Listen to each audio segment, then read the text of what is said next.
Hello friends, welcome back to my cooking blog. तर आज मी बनवत आहे चना मसाला. तर आज मी विदर्भामध्ये जो मसाला यूज करतात त्यानुसार चना बनवत आहे. तर हे मी ब्लॅक चणे घेतलेले आहे, ब्लॅक चणे बनवत आहे. तर मी इथे खोबरं सुकं जे असते वाळलेलं खोबरं ड्रायवालं ते भाजून घेतलं आहे. थोडासा कांदा मी तेलामध्ये भाजून घेतला आहे. त्यामध्ये मी मोठी विलायचीचे थोडे दाणे भाजून ते त्यामध्ये टाकून घेतले आहे आणि मी त्याची थोडंसं एक कोरिअँडर टाकून पेस्ट करून घेतली आहे. तर आता इथे तेल गरम झालं आहे, त्यामध्ये मी टाकलं आहे लसूण अद्रकची पेस्ट आणि जो मसाला आपण केला होता ते. आता मी याच्यामध्ये 1 चम्मच धने पावडर, 1 चम्मच जिरा पावडर टाकून घेतला आहे आणि तेल सुटेपर्यंत छान परतून घ्यायचं. त्यानंतर मी ॲड केलं आहे टोमॅटो आणि टोमॅटो ॲड केल्यावर थोडीशी हळद, तिखट, चवीनुसार मीठ टाकून घेतलं आहे. तर टमाटर टाकल्यानंतर लगेच मीठ टाकायचं, त्यामुळे टमाटर आपले लवकर सॉफ्ट होतात.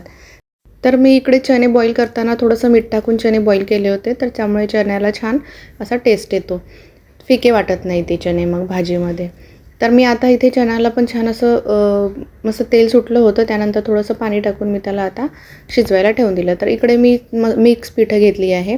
तर यामध्ये मी ज्वारीचं, बाजरीचं, रागीचं पीठ घेतलेलं आहे, नाचणीचं, आणि त्यामध्ये थोडंसं मीठ आणि ओवा टाकून त्याला भिजवून घेतलेलं आहे.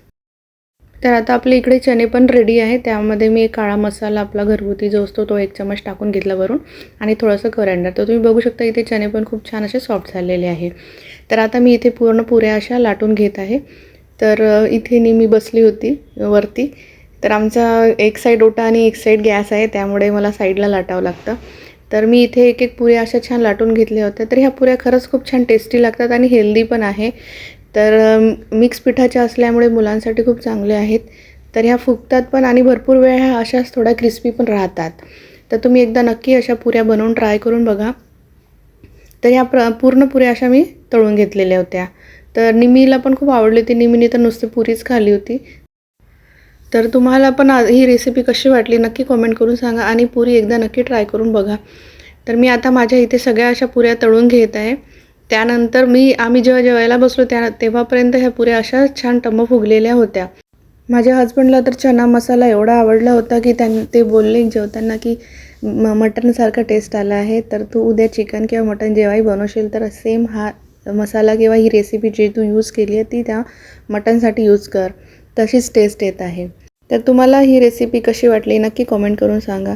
तर भेटूया अशाच रेसिपीसोबत नेक्स्ट व्लॉगमध्ये. Bye bye.